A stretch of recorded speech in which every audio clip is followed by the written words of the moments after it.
Hello, welcome to BSE 542 Energy Efficient Buildings. I'm Dr. Huan Zhao. Today is lecture 8, the demand side management and the demand response for smart buildings. So in previous courses, we have learned how to increase the energy efficiency of the buildings itself. In today's lecture, we are going to discuss from a broader perspective, the power system and how the building interact with the power system to increase the security or safety of the system. In today's lecture, you are going to learn the fundamental operating principles of power systems and their interactions with the building energy systems. Also, you are going to learn the concept of demand side management and the demand response in the smart grids. Also, you are going to be able to identify the major demand response resources in the buildings and describe the operational characteristics of each system. At last, you are going to understand the mechanisms and the operational process of energy sharing among buildings. So this is today's content. So first of all, so we know the system to provide the power to the buildings and other also in industrial and other road traffic. So to call the power system. But in fact, the power system was firstly built in 1882 by Edison. So he inaugurated the first central generating station in the USA.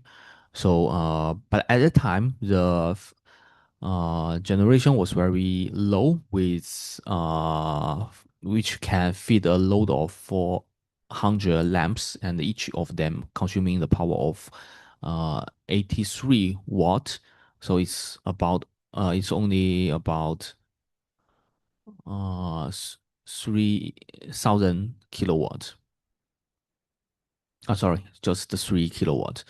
So, but after that, there is a battle of current. So to decide whether we should use the direct current or alternative current. So you do know what's the difference between the direct current and the alternative current, right? So direct 是直流和交流. Okay, so that's the difference. At that time, Edison support direct current, but Tesla, which is also a famous, who is also a very famous scientist, he supports the AC for the power system. The With the development of the transformer, it enables the widespread adoption of AC, and currently we are also using the AC as a power system too in our daily life. But why we use AC? Because AC is able to increase the voltage, which will decrease the power loss of the line. So you can see the loss of power is equal to I square R, and P is equal to U times I. When the voltage U increase, and the I will with a fixed R, and the I will keep, and the power loss would also decrease. So the transformer, so this forms the current power system structure to increase the power for transmission, increase the voltage for transmission, and decrease the voltage level to in the demand side. So here is an example of the electric current and the voltage. The current is the rate at which electric charge flows past a point of the electric circuit. Voltage refers to as the amount of potential difference force between 2 points at a circuit. So according to Ohm's law, V is equal to I times R. So V is the voltage and I is the current, uh, and I is the resistance.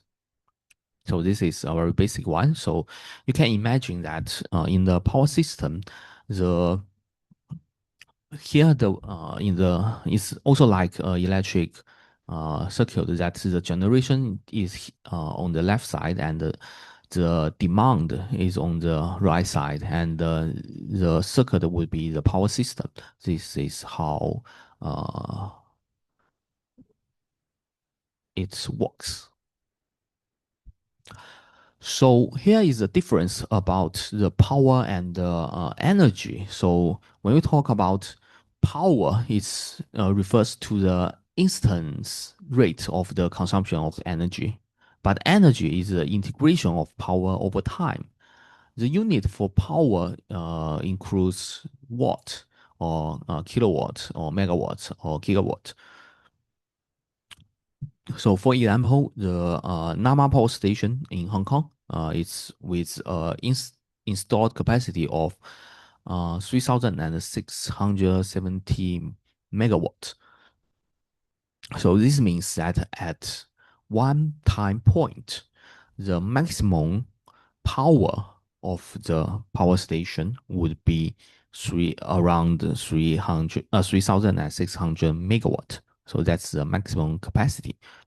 But for energy, that's a little different. The energy unit is includes joule and the kilowatt hour. So it has a time. So it's a power over time. For example, an industry park installs a 500 kilowatt and 2 megawatt hour energy storage system. So you may see that this energy storage system includes two factors. The first one is 500 kilowatt. So this is the maximum capacity, power capacity for the energy storage system. And the 2 megawatt hour is the maximum energy that it can be stored in the energy storage system. Okay, this is why we normally have two factors for the to describe the energy storage system. Here, the picture is an example of the power and the energy. So you may see the power reflects how much it can pull out the water in the instant power.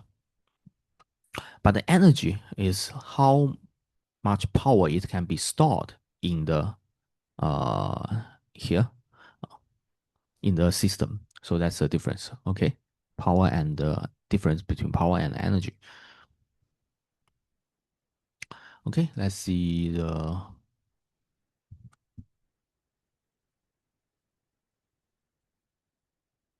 Here's a question for you. How many people does it take to turn on a light bulb? The answer seems simple. Just walk into a dark room, flip a switch, and instantly you can see, right?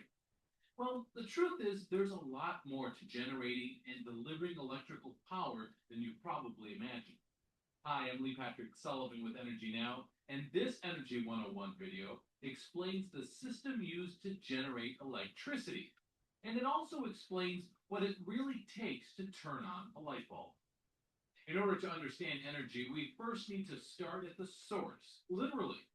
Mother Nature provides the natural resource we use to generate power. From natural gas to coal, ocean tides to mountain winds, the energy we need to create electricity must first be mined, harnessed, or collected from the earth.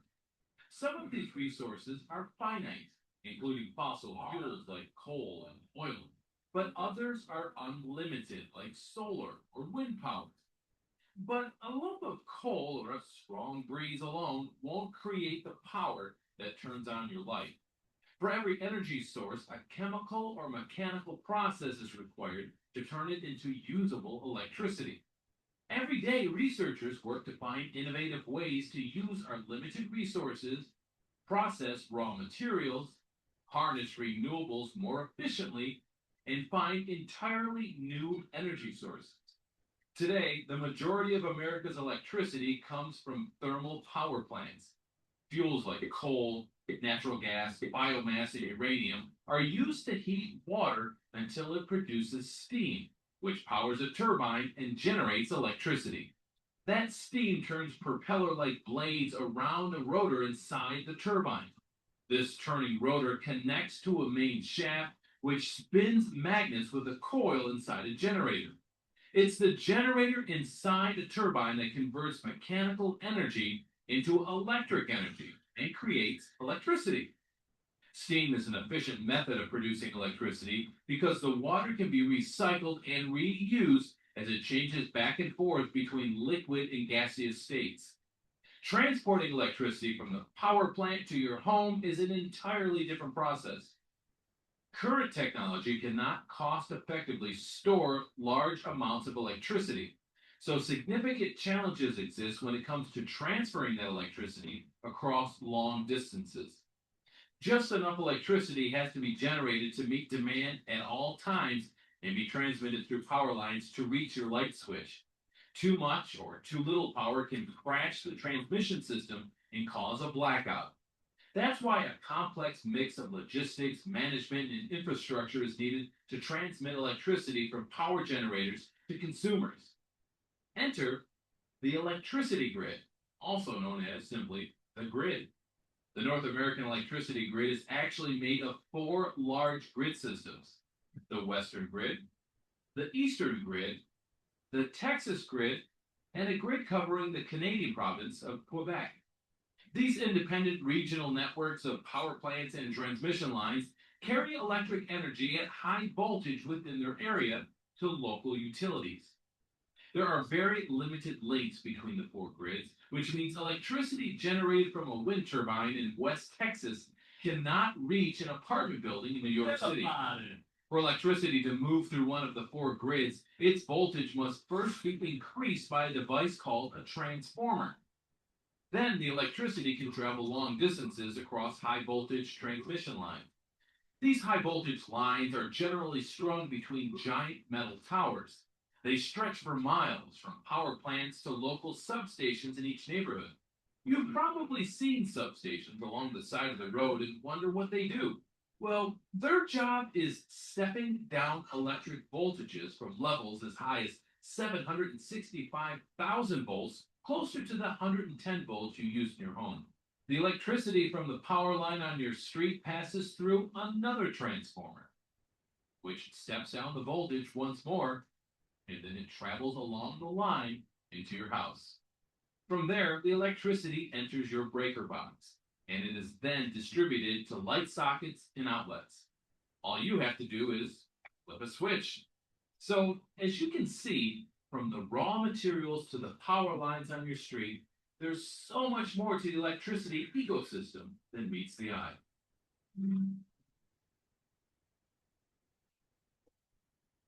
So you may see that the distribution generation of the power is a very complex process.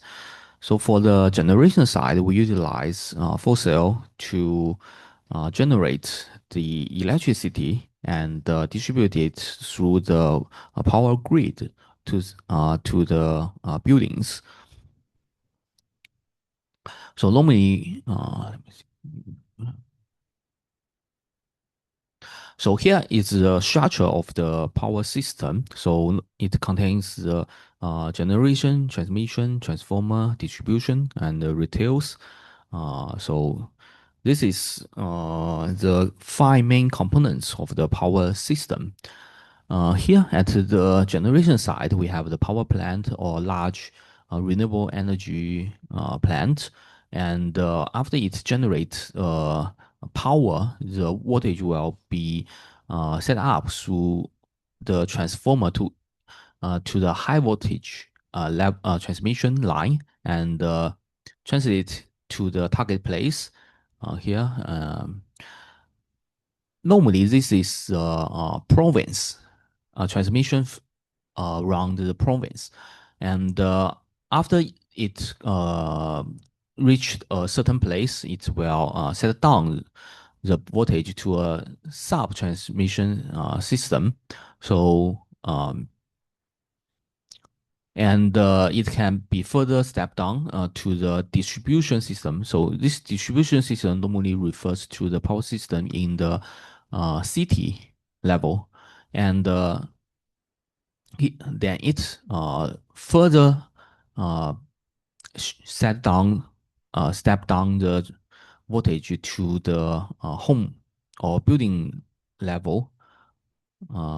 Here is an example of two, but in Hong Kong it's like 220 volts and support the demand side.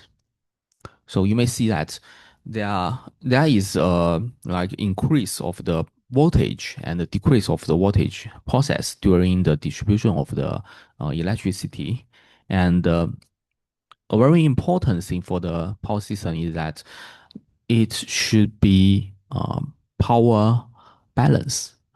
So because the power cannot be storage in the traditional power system, which means that no matter how much electricity is used in the demand side, the generation side should follow the demand to support the stability operation of the power system. Okay, this is a very important concept. And for the power system control, there are several targets. The first one is the system must be able to meet the continually changing load demand for active and reactive power. Since we are using the AC as so it also has reactive power. So we should not only meet the balance of active power, but also the reactive power. And the second one is the system should supply energy at a minimal cost with minimum ecological impact. Because the different generation company can generate the electricity with different cost. So it's like, for example, one thermal power plant use the advanced technology which can have higher power efficiency, but the other one have a lower power efficiency, which means that to generate the same amount of power, they do have the different cost.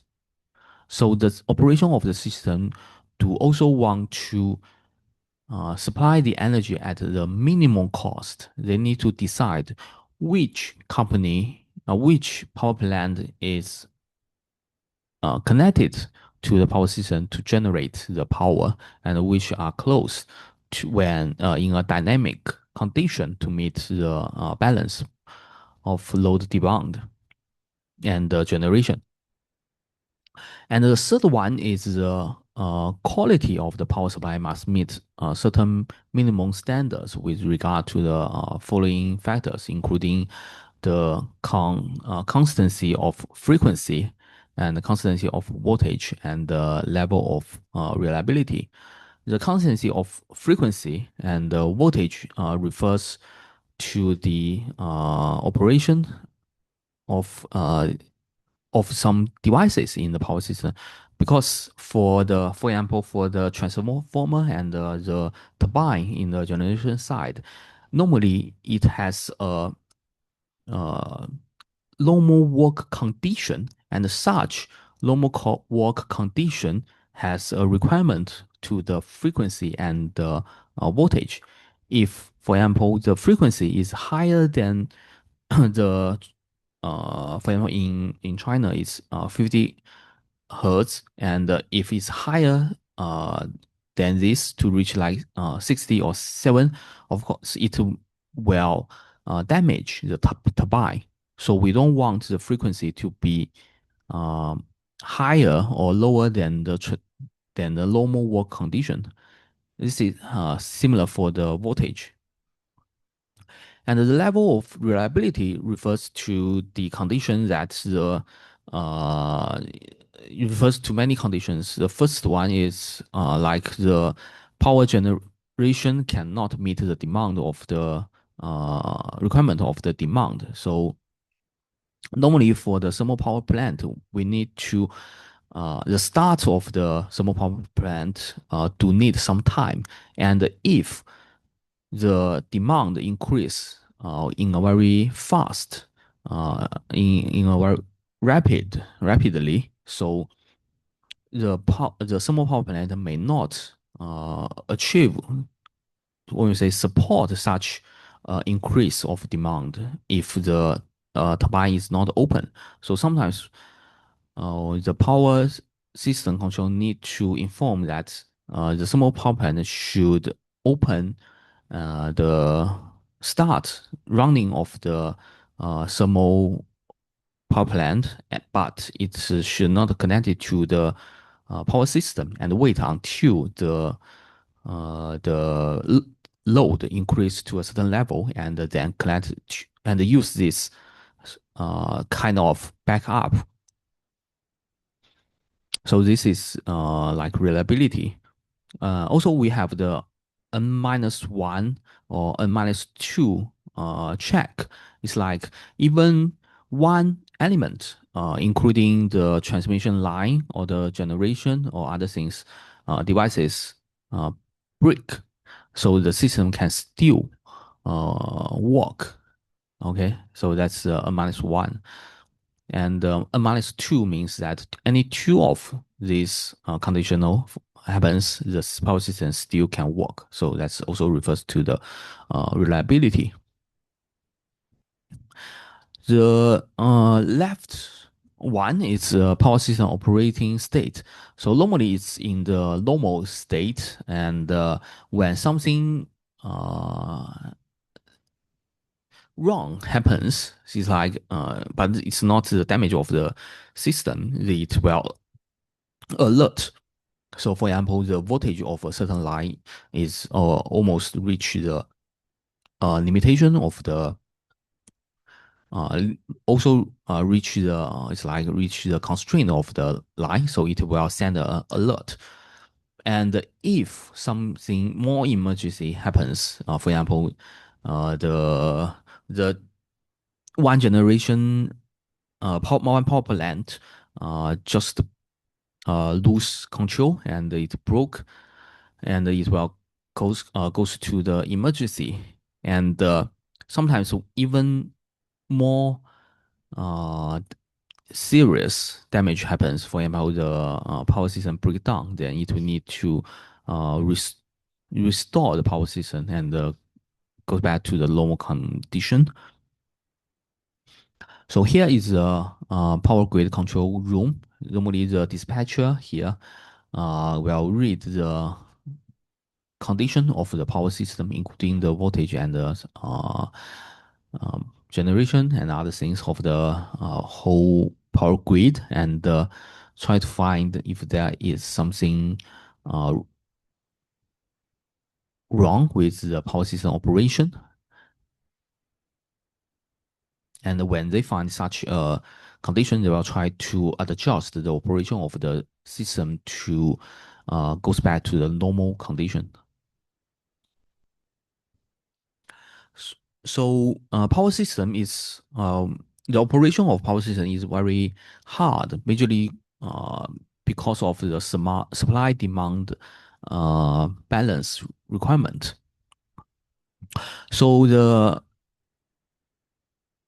supply and demand balance here means that the generation of the power should equal to the demand.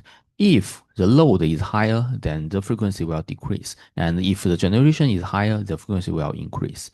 So, but currently, as more and more renewable energy is integrated in the power system, so it's becomes a double-edged sword. So first of all, it can decrease the carbon emission of the power system and increase the sustainability of the system. But the intermittent and uncontrollable factor of the renewable energy cause the hard uh, cause the power system hard to meet such supply demand balance. So here is the dark curve in. So it's why it's called a dark curve because it's really looks like a dark.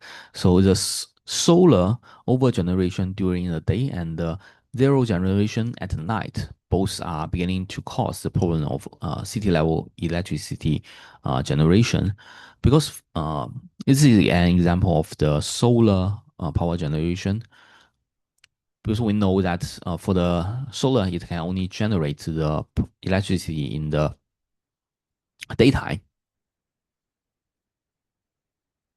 This is the California Independent System Operator, and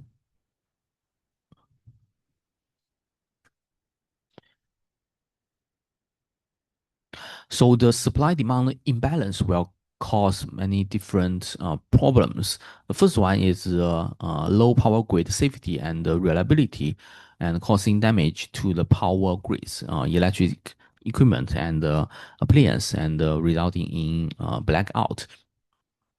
The second one is curtailment of power generation from renewable energy resources to ensure the stability of the power grid.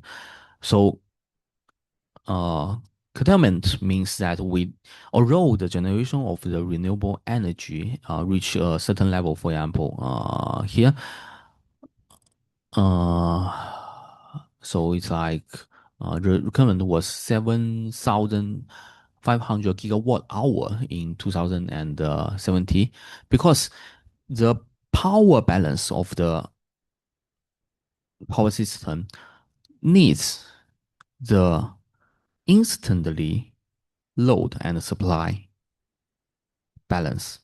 Okay, so it's it's the something that we want it at every time point to be balanced, which means that if the generation of the renewable energy is higher than the load, the surplus part will be dropped. So that's called the curtailment. Mm, and the third one is a huge investment is necessary to solve supply demand imbalance problem at the supply side, either by increasing the power energy storage or by setting up more generators for reserve. And the annual working hour and the efficiency of the generator will decrease dramatically due to the rapid increase of installed capacity. So normally there are two ways to decrease the amount of renewable energy curtailment. So the first one is to build the power or energy storage system in the generation side. So which means that if the generation of the power is surplus, it can be stored in the energy storage system. And when the power generation of the renewable energy is less than the demand requirement, you can use the power in the storage in the energy storage system to increase the power to reach the demand. Also, there are another way is to build more generators. So for reserve, so it's like if the maximum point of the power is less than its requirement, we can build more power plant to reach such point. But both of these do need huge investment to solve the supply and demand imbalance problem. So for the power system and the power grid and the smart grid, the power grid, traditional one, aims to generating the power required to serve the energy loads according to their energy demand. So its generation side follows the demand side. But for smart grid follows a different approach and support the interaction between energy loads and the grid to establish a more efficient energy system. So for smart grid, it normally refers to the condition with high penetration of renewable energy and highly deregulated structure and self-healing and fault tolerance. And the most important one is the two-way communication between the electricity consumer and the grid. So the traditional power grid follows the structure that the generation side follows the demand side. Okay, that's the traditional power grid.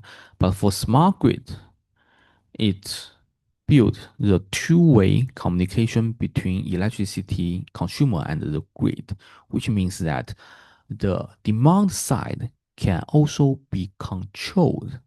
At least part of the demand side can also be controlled by the power system. Okay, that's a major difference. So the table shows typical application with a utility domain. For example, for consumer management, in the smart grid, it can managing the consumer relationship by giving the point of contact and solving consumer issues and the problems efficiency, and also for like home management, building management, account management, and emerging service.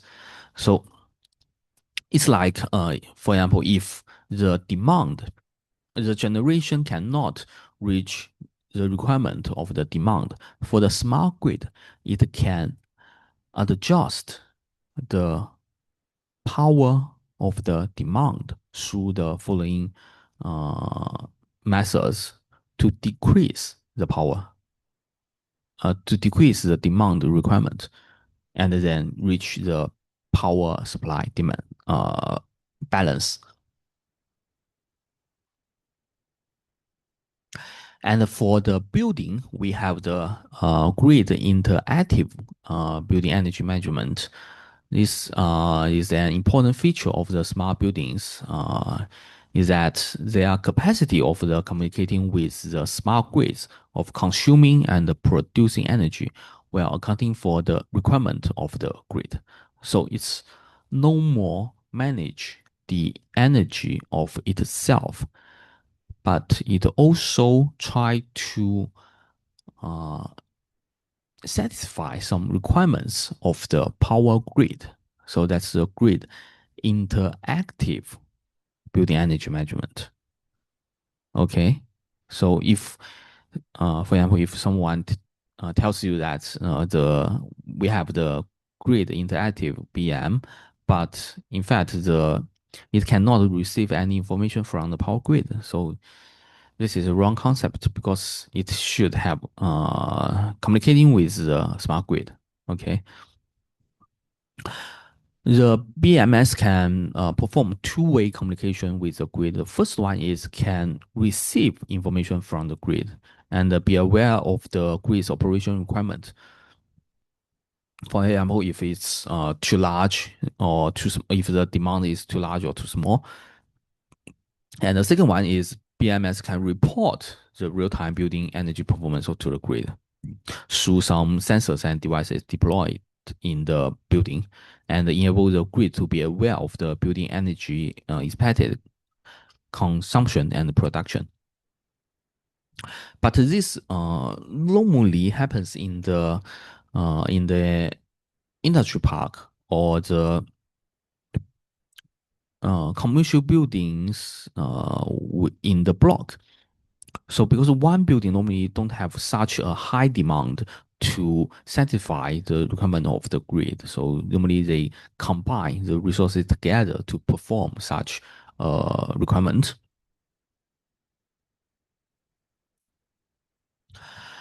Okay, so we have learned the basic concept of the power system and the smart grid. So for the building side, we have the concept called demand side management and demand response. The demand side management programs consist of the planning, implementing, and the monitoring activities of the electric utilities, which are designed to encourage consumers to modify their level and pattern of electricity usage. So, demand side management tries to encourage consumer, okay, not they focus on the demand side to modify their level and pattern of usage. It's like to shift their load. The demand side management program for building can be divided into two categories: the energy efficient program and the demand response programs. The difference is that demand response programs are often aimed to reduce the peak load during a few hours of a year, while the energy efficiency aim to reduce the total quantity of energy consumed.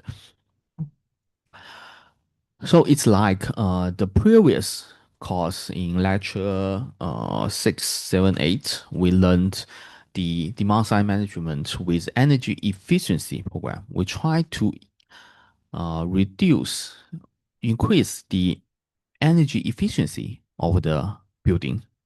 And but for demand response, it's different. It's one of it is to reduce the peak load, and another one is to response to the power grid operation to meet the uh, demand supply uh, requirement, balance requirement. So here is the categories of the building demand side management. So the MS can be divided into demand response and energy efficiency. So energy efficiency is related to the lectures in previous one. So we have the system control and optimization, etc. So the control and optimization is related to the like controller optimization problem and data-driven control methods for the uh, energy management, building energy management. And in today's lecture, we are going to learn another category called demand response. Okay, that's the difference. It's another branch compared to energy efficiency. So according to the methods, there are basically two means of motivation. The first one is called incentive-based method, and second one is called price-based method.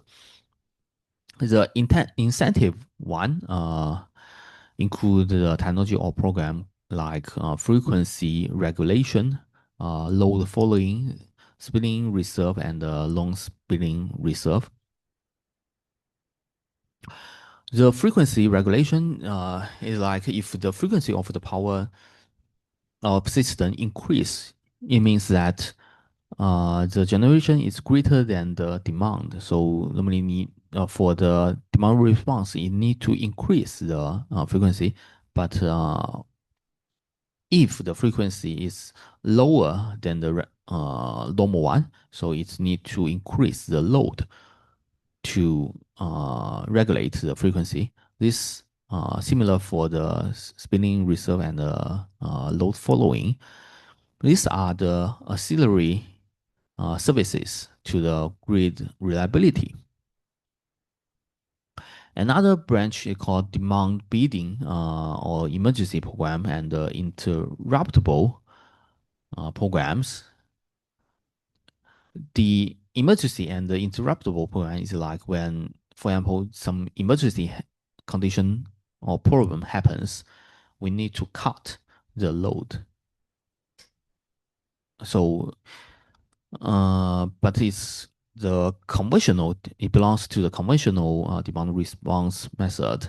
And, and the price-based method utilize the time of use or critical peak pricing or real-time pricing using the price to uh, modify, to encourage the users to modify their load. curve. So that's the difference between price-based and incentive-based. So incentive-based is like I directly have contract between the grid and the demand. For example, the building, we have a contract, and for a certain condition, we will inform the grid will inform the building, and the building will cut the load directly.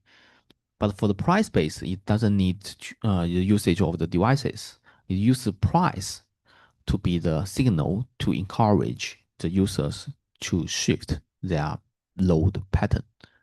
Okay, that's the major difference. So demand response provides an opportunity for consumers to play a significant role in operating of the electric grid by reducing or shifting their electricity usage during peak period in response to time-based rates and other forms of financial incentives. So for the buildings, it refers to the largest power consumer with the energy storage capacity capable to respond to the requirements of the power grid and change their power demand profile. Uh, so the demand response normally is grid friendly. So it means that the building can work in a synergy with the power grid and avoid putting additional stress on the balance of the power grid. And the grid responsive means that the building can respond to the needs and the requests of the smart grid, contributing to the power balance timely and efficiently to enhance the reliability of the power grid.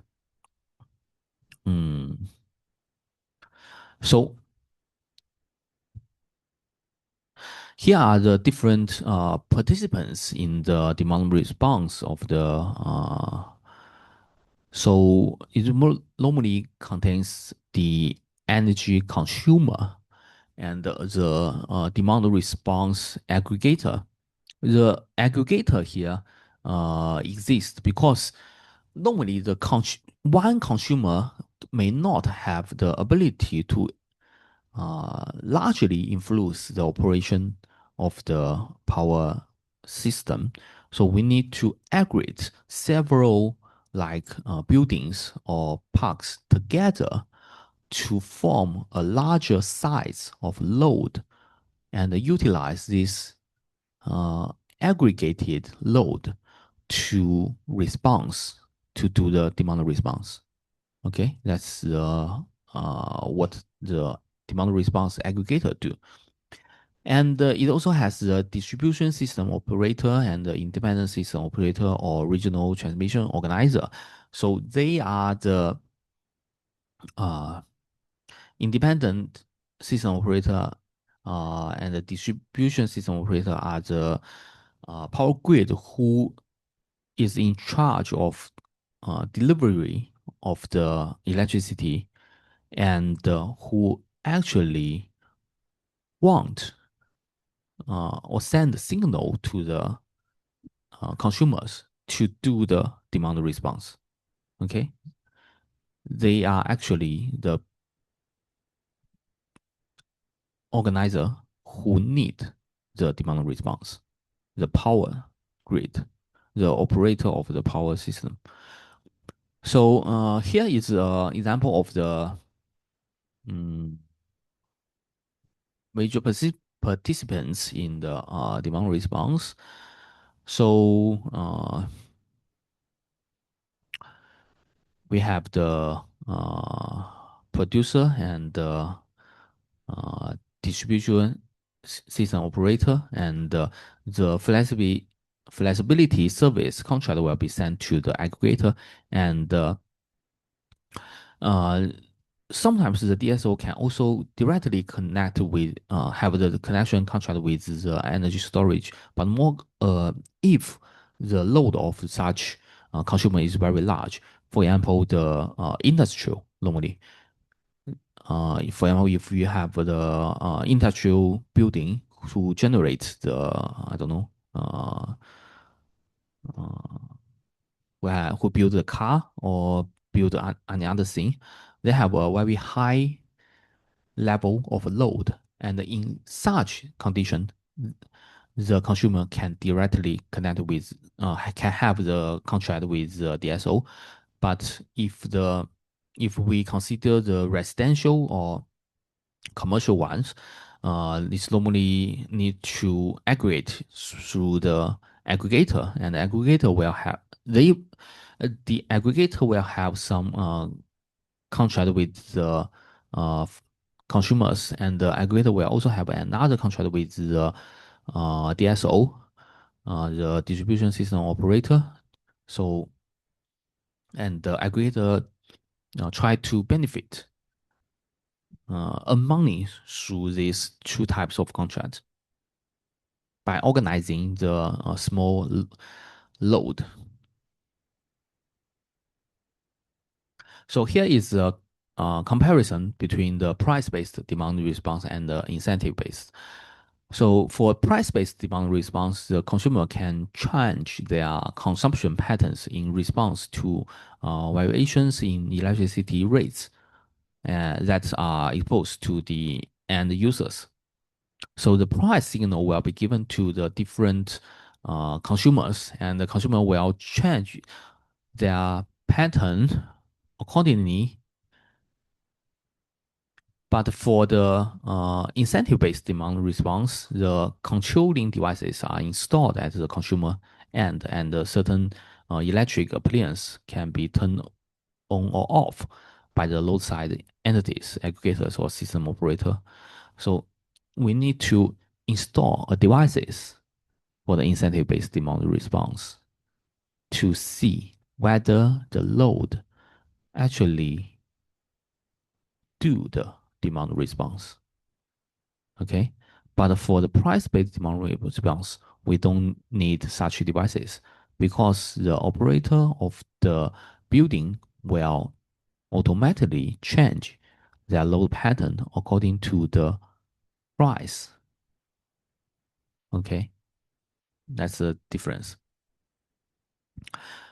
Okay, I can give you like 1 minute to think. What's the cost, complexity, and trust between these two type of demand response method, the price based and the incentive based.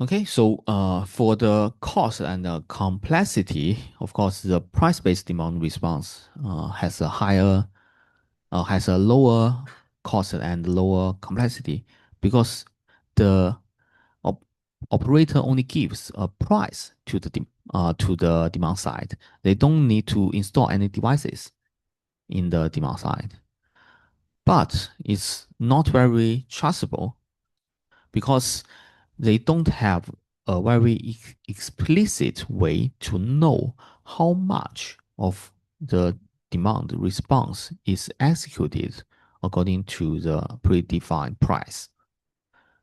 But for the sensitive based demand response, the cost is higher and it's more complex because the devices need to be installed at the consumer side, and they need to build the communication system and other other system to support the execution of the demand response.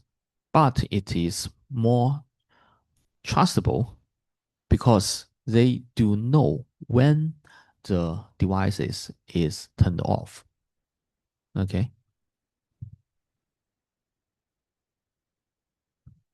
Here are some key performance indicators of the demand response. So it's related to several groups. The first one is efficiency. For example, the total energy consumption, maximum consumption per period, maximum daily consumption, and peak load duration. So it's related to the normally related to the energy. And second one is the demand response impact. So, for example, the change in total consumption, the change in consumption during peak periods, change in consumption during off-peak periods, consumer response action. So it's like it's more related to the power, to the change of power and the uncertainty, but power, for example, the power deviation. So it refers to the error or variability in the demand, the fluctuation. Okay. And also the financial benefits like the self elasticity and others. So it refers to the end users demand sensitivity to change in the electricity price. There are some others related to the demand response KPI like response time. So it's how long does the users need to do the response after they receive the signal from the power grid. That's the response time. And the reliability refers to the success rate to execute the demand response. Okay. Because sometimes the devices uh, may broke down and maybe the signal is not received and the demand response is not executed.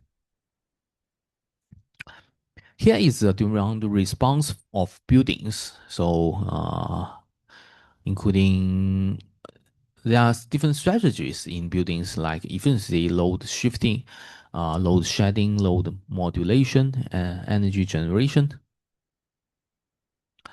So, efficiency normally refers to improve the energy through the building upgrade and retrofit. You may see that for such type of strategy, the load is decreased of all the time.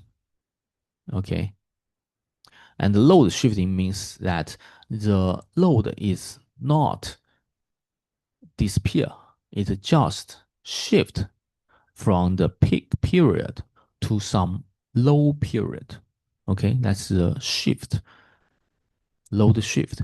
And the load shed refers to the condition that the peak load is reduced, okay, but no actual load is added in other time. And also the load modulation try to make the load pattern to be more to be less fluctuate, to be less dynamic.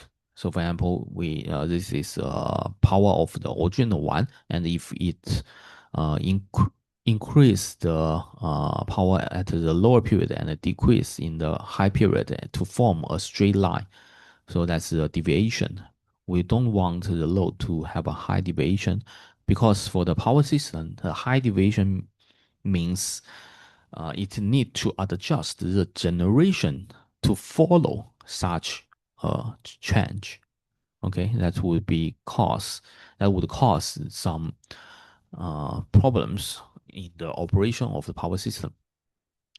And also the energy generation using the renewable energy to like decrease the load for a certain period. So for the incentive-based demand response programs, there are the classical programs like direct load control or interruptible or curtailable rates.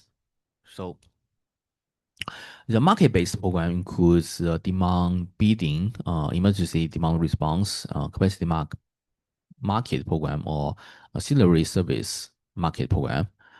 So I think we can skip this.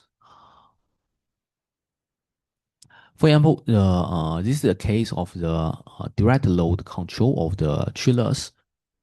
So in this condition, the power demand of the chiller, normally in the building, the power demand of chillers account for a large part of power use. So if we shutting down some operation chillers to meet the urgent requirements of the smart grid, this is a typical fast demand response, and normally it's called the direct load control method. The direct load control means uh, the smart grid directly control the load. Okay, here, normally they will have a agreement between the utilities and the consumer that if the utility send a signal to the consumer, they should remotely shut down the specific end use equipment on a short notice to achieve the desired load reduction.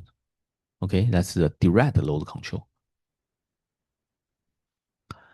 So this is the conventional feedback control loops of the when the cooling supply is sufficient, and if some chiller here, for example, receive in the direct load control, if the chiller receives such a signal, it will be directly turned off, and then the load of the chiller will be zero, right?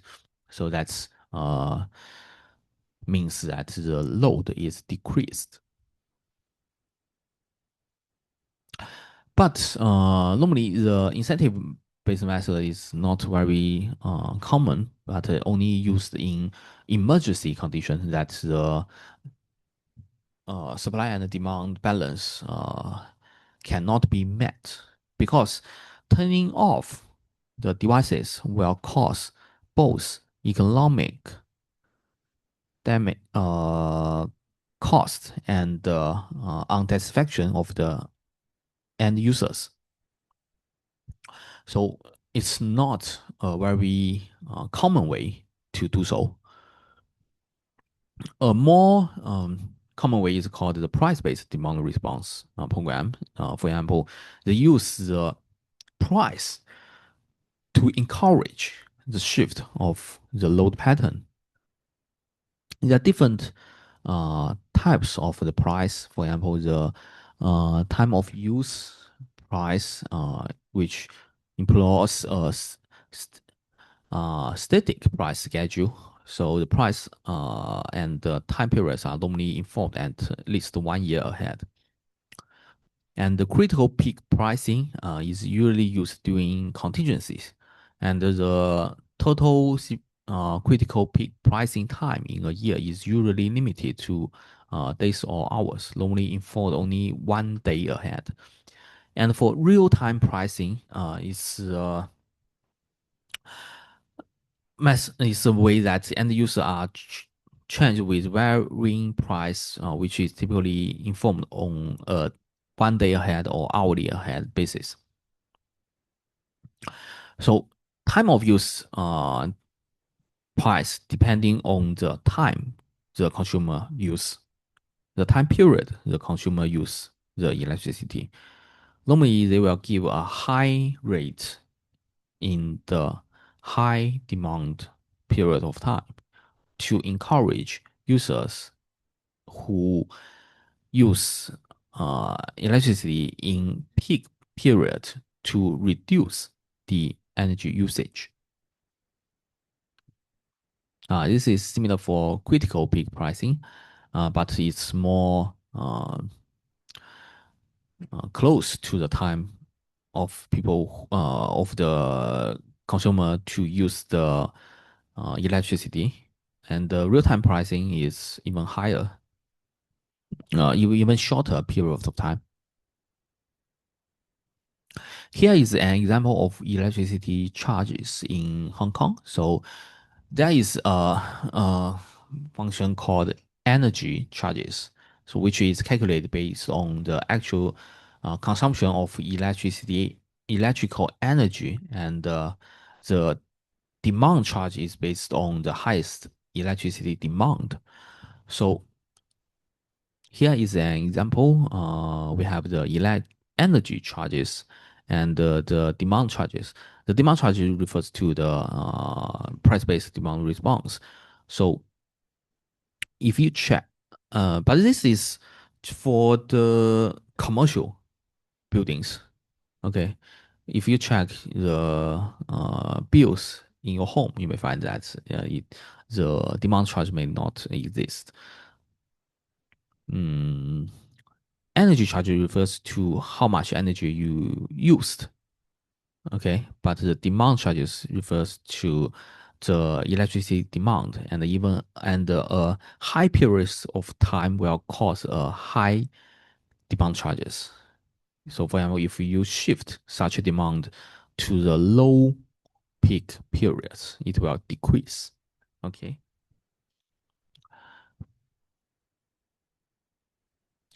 Here is an example of the real-time pricing. So this is real-time pricing at 5 minutes interval of the Electric Reliability Council of Texas.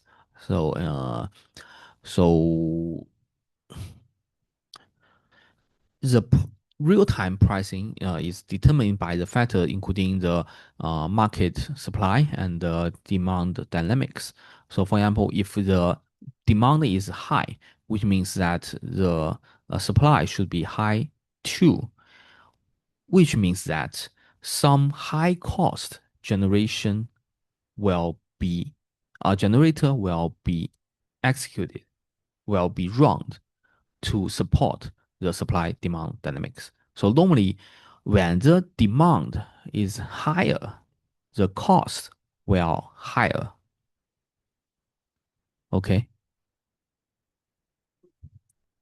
And also the fuel costs by other factors like fuel costs, weather condition, grid congestion, regulatory policy, and etc. So I'm not sure if you can understand the basic concept that um, so when the demand increase, okay, the supply, the generation should also increase to reach the supply and the demand power balance, right? And when the supply increase, which means because for the generation side, the power system normally choose the generation power plant with the lowest cost to generate the power, which means the high energy efficiency or low cost power station will be chosen first when the demand is low. And when the demand increase, the generation with higher cost will be chosen, and so on, and again. Even the if the demand still increase, the generation with higher cost will be chosen. This is why normally the if the demand increase, the electricity price will also increase. Okay.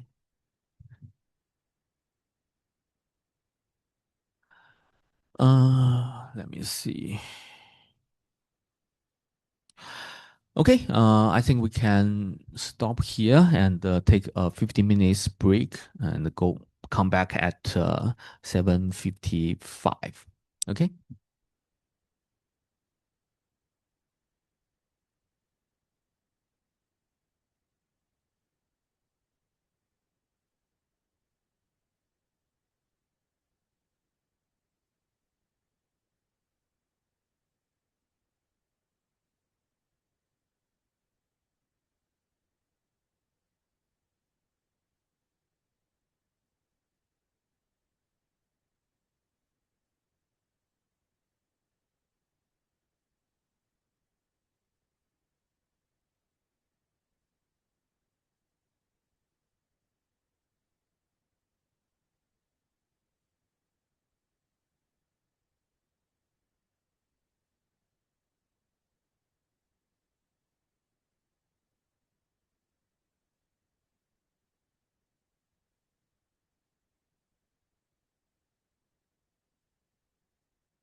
Okay, so let's come back. So demand response have different resources, including the inflexible loads, flexible load, distributed generation, electric vehicle, and energy storage. So this type of classification is based on a paper, but here the inflexible load refers to lighting or instrument and equipment, so it cannot be directly uh, changed. But flexible is related to the interruptible load, transferable or translational load, and distributed generation, including PV, wind power, and so on. Vehicle have of official, private, and bus and other types or different types of electric vehicle, and the energy storage, including the lead acid battery and different types of battery. So the inflexible loads cannot be cut or transferred, but flexible load can be adjusted according to the consumption pattern, considering the change in electricity price or incentives. So for buildings, the largest demand response resources is from the HVAC system. So it's an excellent resources in commercial building for different reasons. First, they consume a significant portion of electricity load in buildings, and the building structure and envelope is excellent thermal mass for thermal energy storage. So not only the energy storage system, but utilize the structure and envelope of the building to storage the thermal mass. Okay, that's a little difference. And it enable, for example, if we want to shut down a chiller, so or the temperature will not fastly increased after we shut down because of the small envelope of the building, and this enables the flexibilities of HVAC system to adjust the load without immediate impact on indoor thermal environments. So this is a very important point. And most HVAC systems are monitored and controlled by the building automation system. So the system of the HVAC normally is very mature, and it can provide opportunity for reliable and repeatable demand response control. So utilize the building automation system, that we can implement the demand response with a relatively low cost. There are different demand response strategies for HVAC systems. The first one is the global temperature adjustment, to including load reduction and pre-cooling, and also the systemic adjustment to for example, to reduce the fan power and the limited cooling demand and reduce chiller demand. And the third one is rebound avoidance strategy, uh, such as slow recovery strategy, sequential equipment recovery, and extended demand response control period. Here is an example of the indoor temperature set point reset for the HVAC to perform the demand response. So as you can see in the figure, the demand response starts here at this point, at this time, right? It will adjust the power of the HVAC to a relative low point, okay, relative low point to reach the requirement of the demand response. Because if you reduce it to this point, you may find that the temperature will not, sorry, the after it's reduced to the lower, relative lower power point and slowly increase, to converge to the steady state saving. And after the demand response end, it will rebound the power to get the temperature back to the target point. So because normally for the demand response, it needs the energy reduction to reach a certain period of time, and if we decrease it in a relative shallow point, it's hard to fix this point to meet meet the requirement of the demand response. So it's normally decrease more than requirement and goes back to reach the steady state. Here is a case of demand response potential of residential exists in Hong Kong. So the strategy would be pre-cooling before demand response period and indoor temperature set point reset during the demand response period.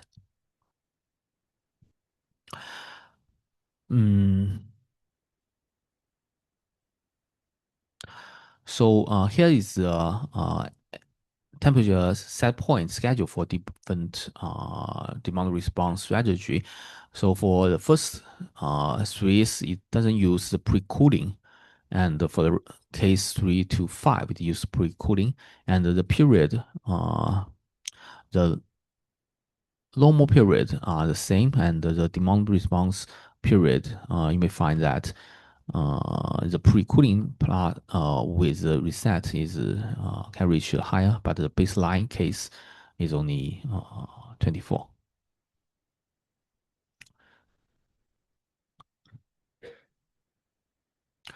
Here is the like power consumption profile in the baseline and demand response case. So the black line is the baseline, and the rest are the different demand response strategy. So you may find that at this period of time they are the same, but in here the different pre-cooling will cause a longer demand response period here. So the temperature set point reset combined with the pre-cooling strategy can result more than 62% power reduction during demand response hours in a typical summer day. So anyway, this is the control strategy for the HVAC to the demand response. Okay. Another one is resource is the energy storage system. The consumers can integrate energy storage system for efficient demand response to enhance their demand flexibility. So using the energy storage system can allow demand response participants without affecting the critical load and process. So for example, if we have a demand response resources, for example, the HVAC, if we combine it with the energy storage, it means that the original node will be plus with the power of the energy storage system, or decrease if it's discharged. So it will increase the demand flexibility of the resources in the building. Okay, that's what the energy storage system do. And normally it's majorly used in the commercial or industrial buildings. The ESS may include the battery, thermal storage, and compressed air energy storage, and fuel cell, and pumped hydro storage. And normally it is combined with different other generators. Another one is resources is called V2G, vehicle to grid. So electric vehicle is a load in the building, right? But there is a type of electric vehicle which have the bidirectional EV charger, which means that this type of EV can give power, can support power to the grid. Okay, that's the difference. You may find that in most cases, the electric vehicles can only charge power from the charger. Okay, it cannot discharge. But for the V2G or bidirectional charging, the energy can flow to and from the car, house, and the grid. Okay, this is a very important difference for V2G. And a specific bidirectional charger, this type of devices is needed. Normally, it has different concepts called, for example, V2B, vehicle to building, which can direct energy flow from EV to the building to reduce the grid resilience, reliance, and which is applied in commercial buildings and which has a lower energy cost, and also vehicle to home. The EV powers home during grid outage, so it's support the emergency situation during the grid outage, or you can use the stored energy efficiently and used in the home energy management system. And the benefit also is to be more efficient to reduce the electricity bills. But V2G, it has a bidirectional energy exchange with the grid. So it can also support the renewable energy integration. The most important is grid support, okay, and improve energy efficiency. But V2G is more commonly used in the charging station, okay, because for the all the commercial buildings,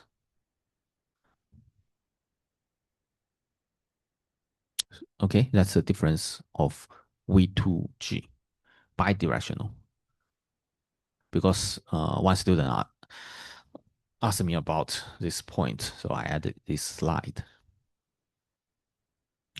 And the fourth one is the lighting system is and also can be a demand response resources for the following reasons.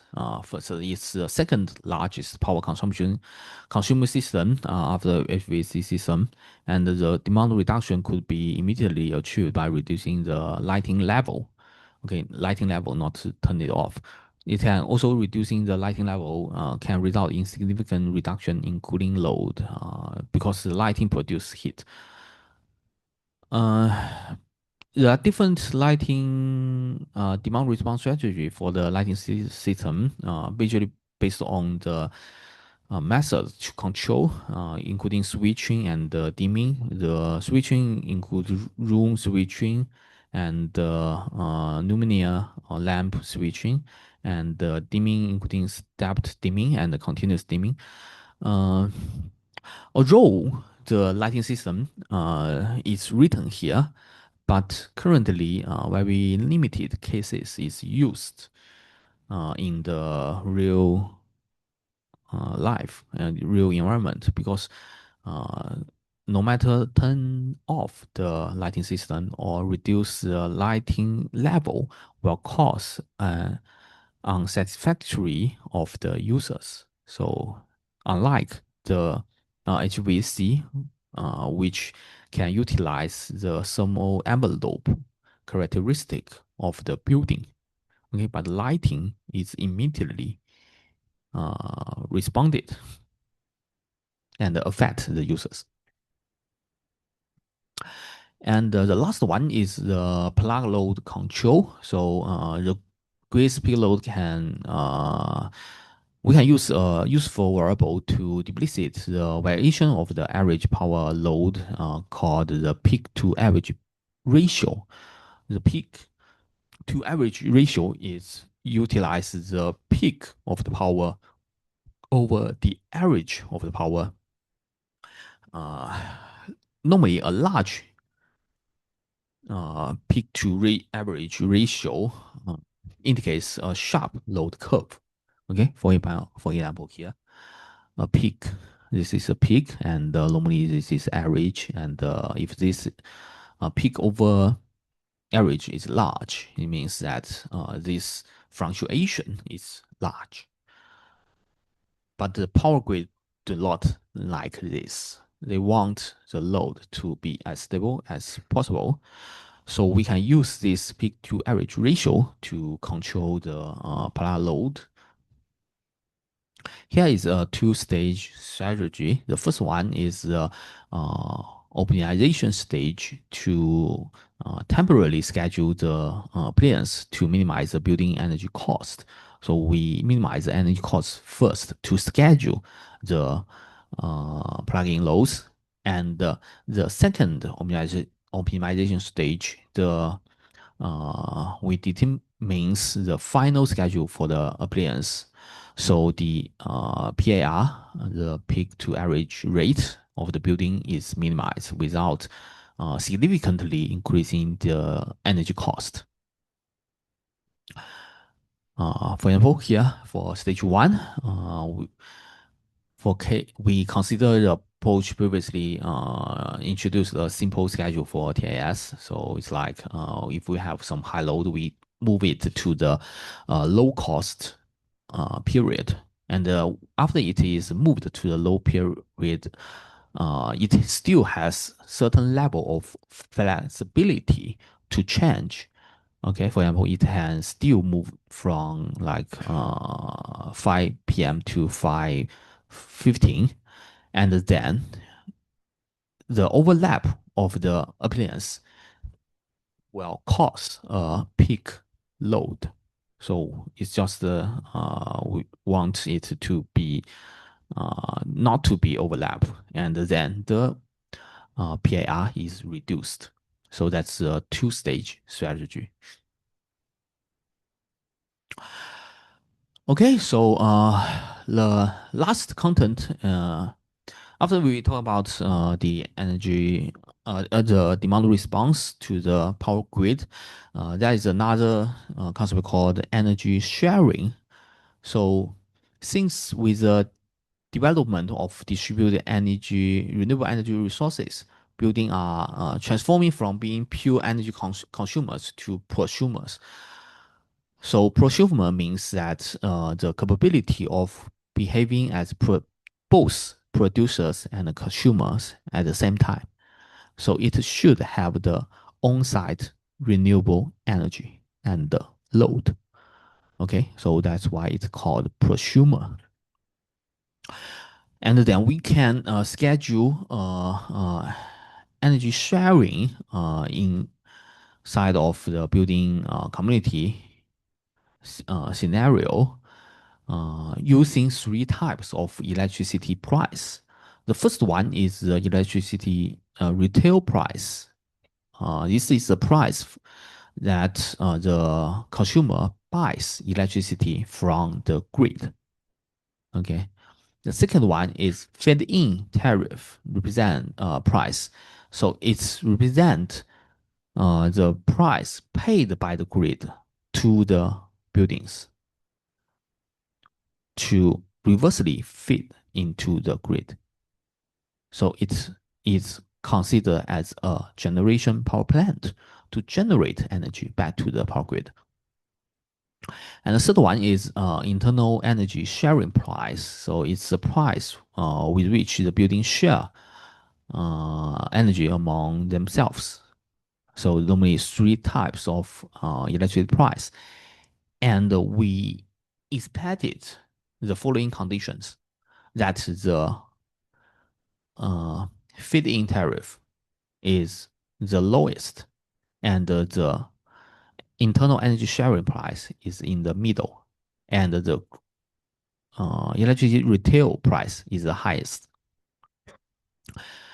This the energy sharing only happens when this condition holds, because if the feed-in tariff, the price that energy feedback into the grid is higher than the internal sharing price, which means that the energy will be the optimal strategy for the building is to generate company and feedback to the grid when they have surplus. And if the retail price is lower than the internal price, which means that it is better to purchase the power from the grid than the energy from other buildings. Okay, so that's why this expected condition applies for different electricity price.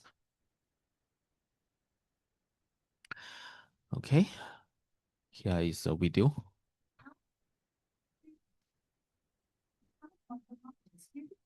Trading projects in the world, located within the heart of Bangkok, Thailand. There are 6 buildings connected to Power Ledger's energy trading platform and the grid. Of those 6 buildings, 5 have solar PV. Each participant produces and consumes different amounts of energy. The renewable energy produced by each participant is initially used within their own building so that tenants can have lower energy costs. Power Ledger then harnesses any excess solar energy generated amongst participants. With different energy load profiles amongst each building, supply and demand for energy fluctuates. Within this marketplace, Power Ledger's technology enables excess solar energy to be traded amongst the commercial and residential tenants. Trading solar energy provides a revenue stream to participants, as their excess energy is sold where and when it is needed. If there is an energy surplus from all entities, it is sold to the energy storage system. Power Ledger's software with BCPG grants participants significantly cheaper rates on their energy and provides greater income for the solar asset owners, supporting the uptake of renewable energy in their community without disruption to the grid. We hope to expand further, accelerating the venture into the decentralized and distributed energy systems. Power Ledger, the democratization of power for a sustainable future. So the P2P energy trading among buildings majorly focus on to utilize the surplus renewable energy in the buildings. So and to reduce the energy cost. Here is to decided the electricity price of such market to also need to build a P2P power market, just like the electricity market. So there are different steps. The first step is the market operator collects the selling bids and purchase offers from electricity sellers and buyers. And each selling bids, including the electricity selling price and the amount of energy to be sold. Okay, so and each purchase offer consider the purchase price and the amount of energy to be purchased. So you may see that it regard the energy as a product, okay, in the power market, to have both the electricity selling or buying price and the corresponding amount of energy. The second step is that the market operator stacks these received bills and offers. So it combines all the bills and bids and offers together. And the seller's bids are sorted with ascending order, and the buyer's bids are sorted in a descending order. Just like here, this is a buyer's bidding curve, and this is the seller's bidding curve. So normally, the sellers are the buildings who generate the renewable energy, and some buildings we want this part of energy to be used, and this type of buyers can have the this buyers can achieve the energy. So the market operator will determine the market clearing price according to the point here in this point, where the energy supply demand is balanced, which means that the sellers before this point will have the capability, which are allowed to generate the energy to other buildings. And the buyers before this point are allowed to use energy from the other buildings. And all the rest, buyers and sellers, did not make a deal. Okay, that's a clearing price. And the last step of the consider of the transaction settlement. The sellers bids lower than the market clearing price are successful allowed to sell, and the buyers bid with higher than the market clearing price are allowed to trade energy. Okay, so this is how the P2P power market work. Here is the that's from the operational perspective, and here let's go to the building perspective. How to operate the energy sharing scheme as a building operator. So for the loads, so let's consider a community with n buildings, and the net power load and of the n's building during time t slot is calculated as follow here. The net load is equal to the load minus the generation of the renewable energy. So based on the notation, the net power demand of the whole community during T time slot can be expressed as here. The sum of n buildings of net load and equal to the sum of n buildings load minus the sum of n buildings renewable energy.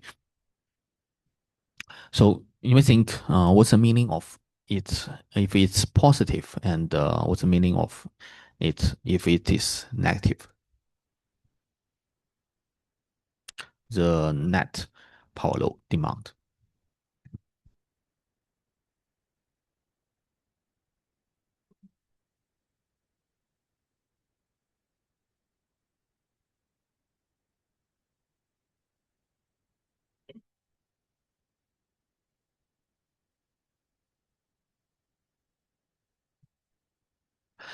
The positive of the node means it needs actual energy from the power grid, and the load of the buildings is higher than the generation of the renewable on-site renewable energy.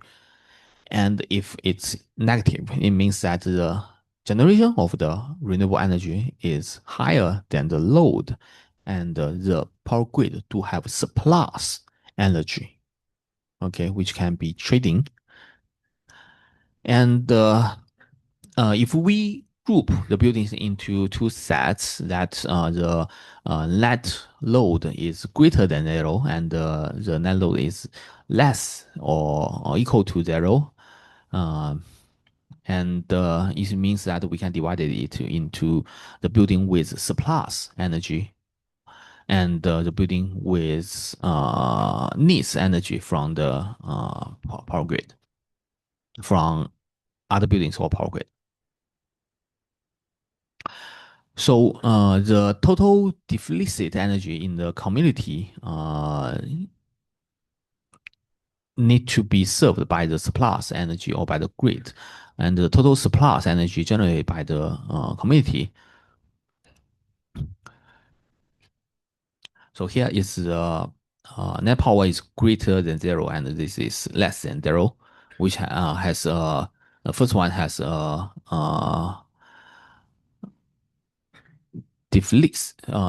deficit energy, and here is surplus power.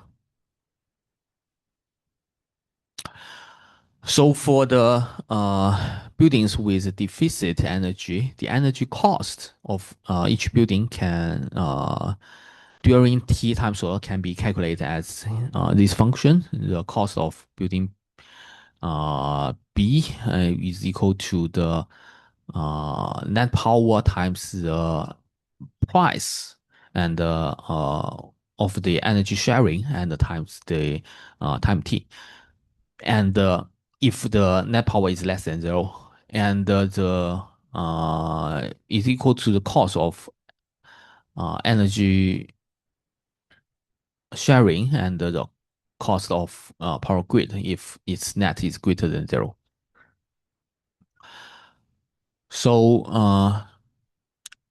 here is try to calculate the buildings with deficit energy. Okay, and the payment to other buildings having the surplus energy and the payment to the grid is equal to the following one. Here the LS is the share of a building from the total surplus renewable energy. So it's like how much the surplus do you have, and the net load of building and the deficit of building. So it's like the amount of the specific building and the total amount of the building. So everyone share the same condition of the power. Okay. And the cost is equal to the minimum of LS and the net load times the energy share price times T. And the grid is cost is equal to the maximum between the net load minus the share of the building and zero times the power grid price of the power grid and times t. So here it use the minimum and minimum because they do have negative one. Negative one means it generates power to the grid, so that would not be a cost but be a surplus. Oh, sorry.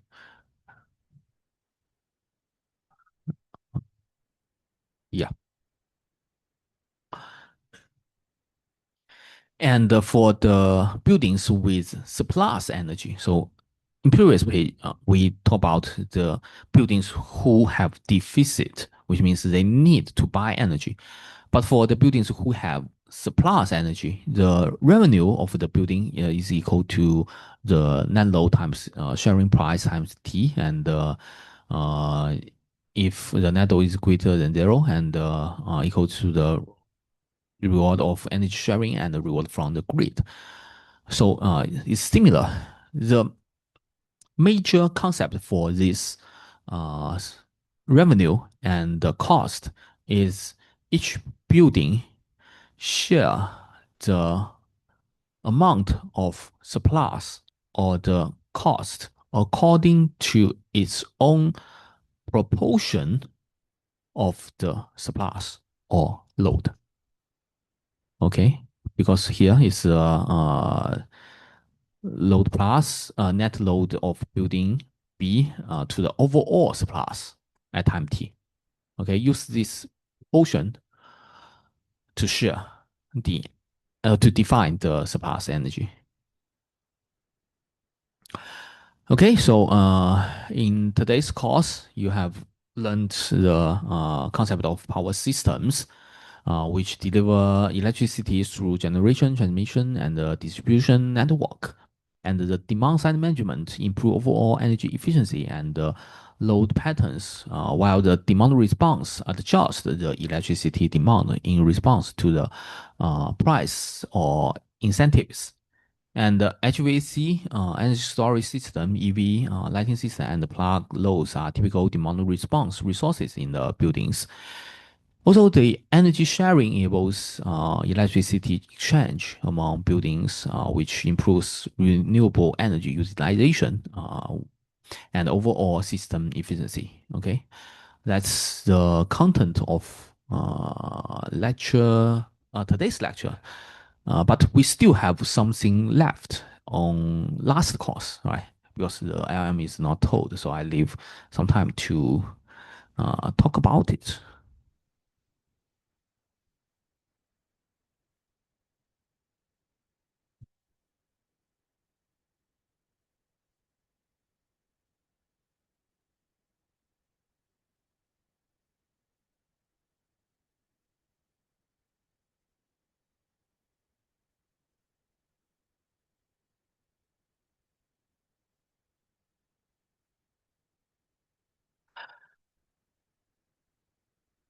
Okay, because in last course we skip the part frontiers in AI, the large language model, and we are going to make up for it in today's lecture.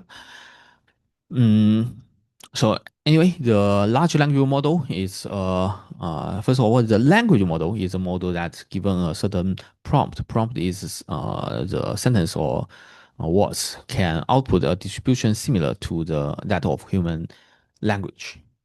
For example, if we prompt the input to the language model, it will generate the predicted distribution of different words. Okay, for example, here, for it has a higher probability to respond to hi there and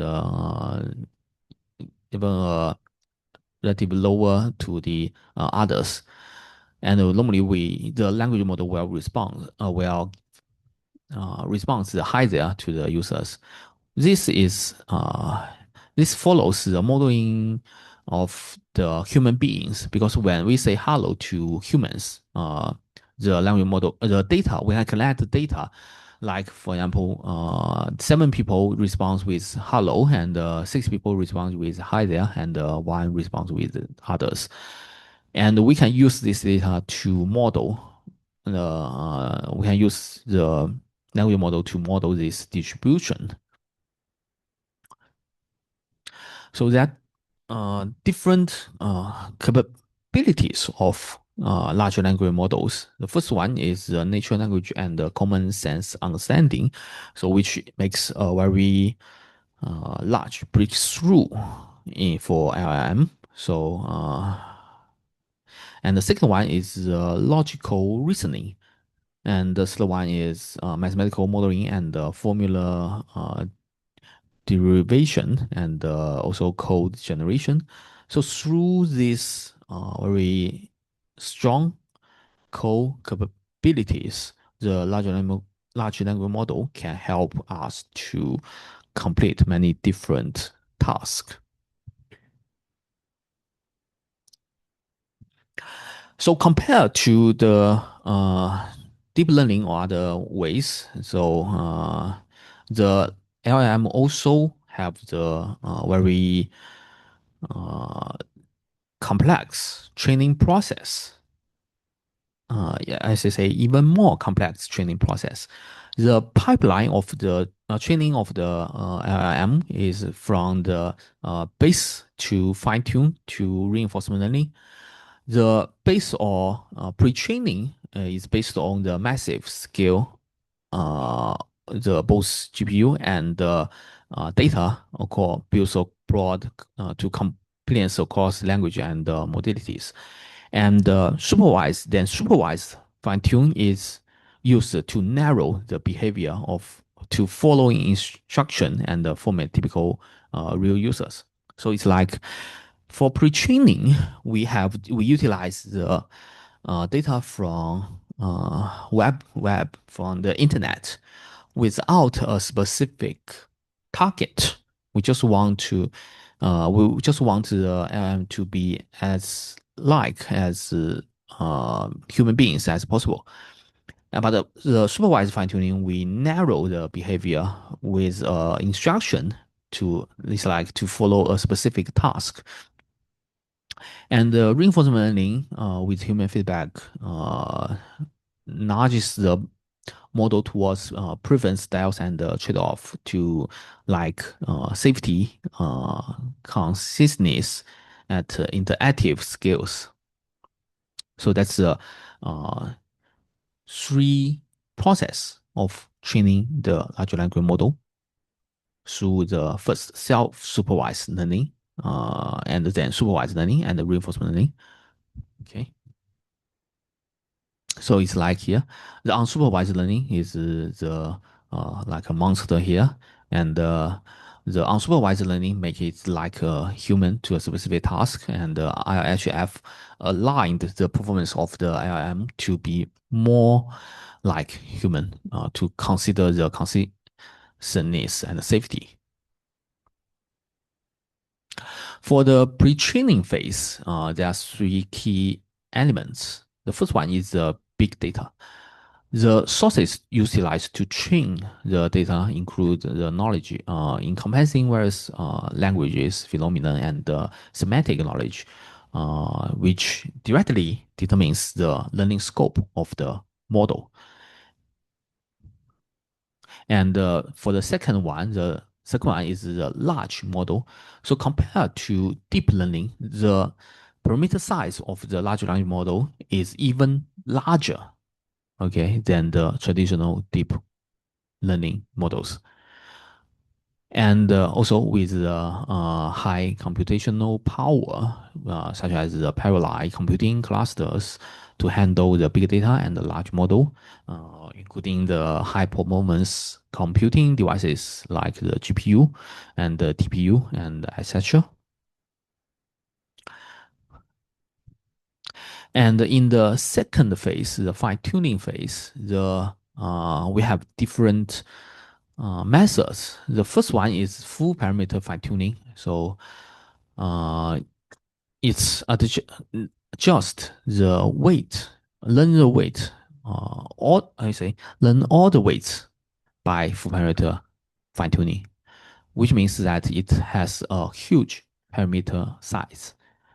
For example, for a 7B large language model, which means that it has need to fine tuning all the parameters and require heavily GPU demand and long training time. A more common way is called the low rank adaptation. So, which needs fewer trainable parameters. For example, for the 7 um, billion parameters, it only need several millions parameter to be trained. And it also has a strong fine-tuning performance comparable to full fine-tuning and lower GPU demands. The idea of the low rank adaptation is like this. For the traditional one, we update the delta W, which is the additional parameter of the original models. Each parameter in the original model has a corresponding weight update, delta W. But for the low rank adaptation, we only keep matrix weight B times weight A to form the weight update delta W. So this largely reduce the parameters to be trained. Okay, it's like we times this matrix with this one, which means it has a lower rank. This is why it called low rank adaptation, because it uses a lower rank. So normally there will the lower compared to the full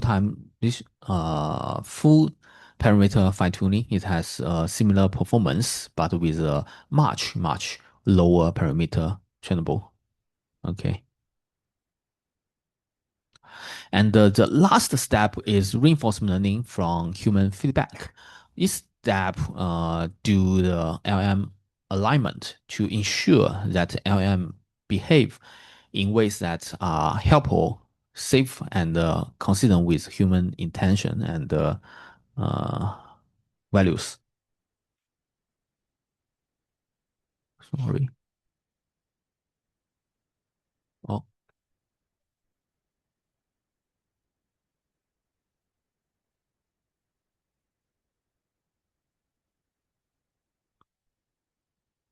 Mhm. And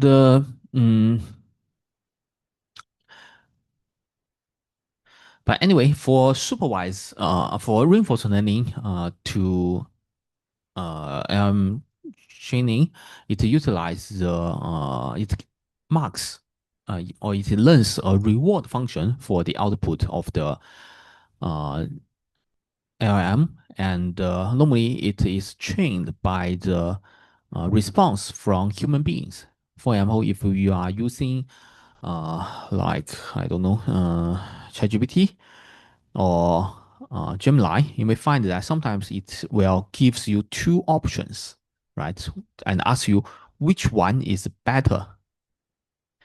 And they will use this response to build the reward function because the response you choose is obviously better than the response you did not choose. And this data can be utilized to train the reward model. And then the reward model can be utilized to further train the LLM. Okay.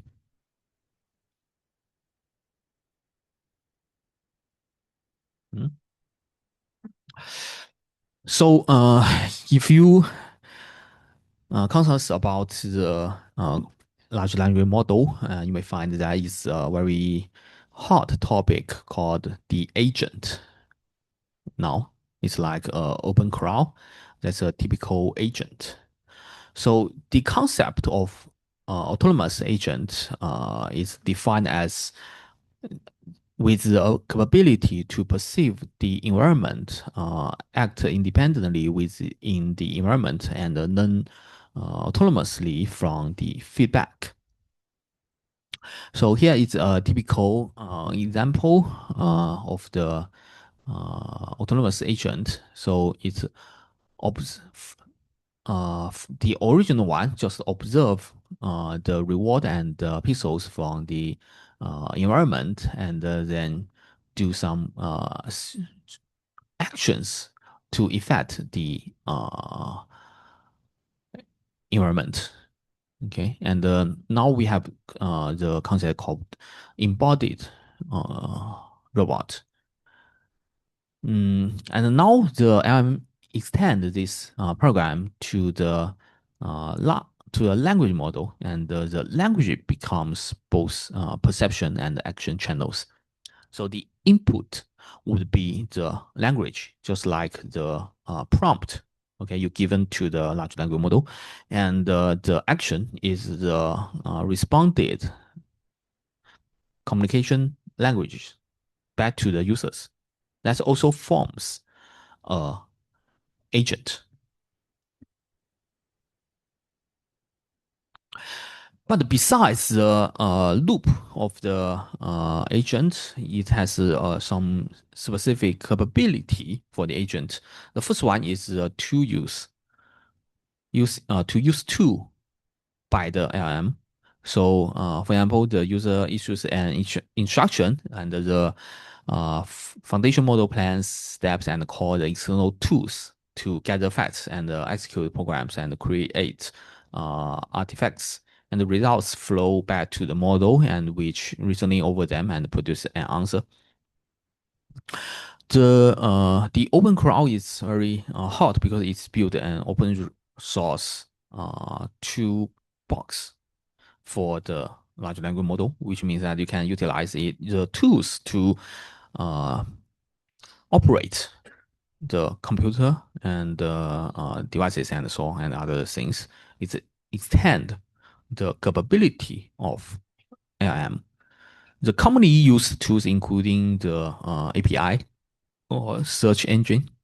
For example, if you click the deep search, you may find that the LM will search from the internet to find some facts to help them to get the correct response.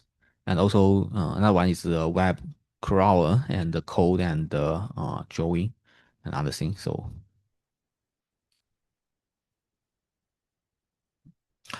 the second capability of the agent is task decomposition. So because for human beings, we usually need to deal with very complex tasks. So the agent need to break it down into several subtasks and then complete each one individually until the final result is achieved. Here is an example of the game Minecraft. So suppose the target of the task of the agent is to build a bed. So it can divide the subtasks into several you can divide it into several subtasks, meaning like to find some woods, find some mines with specific tools, and build the the specific object through some toolbox and so on, and finally build a bed. The third capability of agent is the long-term memory. So for large, because for human brain, usually we have the different types of memory according by the type of content, like episodic, semantic, and procedural. So the episodic refers to to store the experience, and semantic refers to store the knowledge, and procedure refers to store the skills. This can be transferred to large language model to construct the long-term memory, because if you use the LM, you may find that if you open a new window, it will forget what you talked. Okay, that means it has no memory during the dialogue. And there is a very similar concept called the trivial augmented generation. So the long-term memory has the ability to read and write compared to retrieval augmented generation. For example, here the agent have an instruction, and it will add to some action and get the operation, and then write the long-term memory using the read and write and storage experience, knowledge skills, and proceed over new experience capability. And when the new instruction is given to the agent, it will also read the long-term memory, okay, to support it to do the calculation.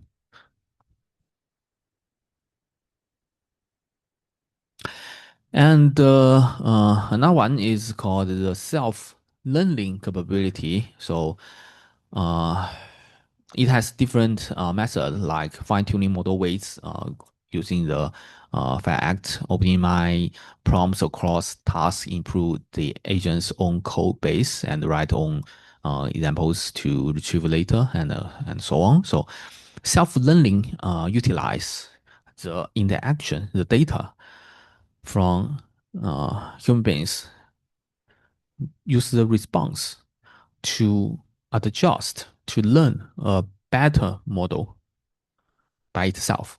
That's the self-learning capability. Okay. Here is an example of the LM for load forecasting. So it's called the intelligent text analytic load forecasting. So in this one, the LM can efficiently process and integrate unstructured and massive multi-source data. So it is utilized to process the unstructured and massive multi-source data, and the agent select relevant real-time news and interpret textual logic, and it can significantly improve the forecasting adaptability and accuracy, because the actual knowledge is utilized in this method. So the agent get the news. For example, if they find there will be a storm, of course, when you are trying to do the load forecasting, you may find that this weather condition will greatly influence the load condition. Okay, so I think this is the end of today's course, and I will stay here for 20 minutes. And in next course, in next lecture, I will give an overall review of the content that I told. Okay, from lecture 6 to lecture 9. Okay, in next lecture.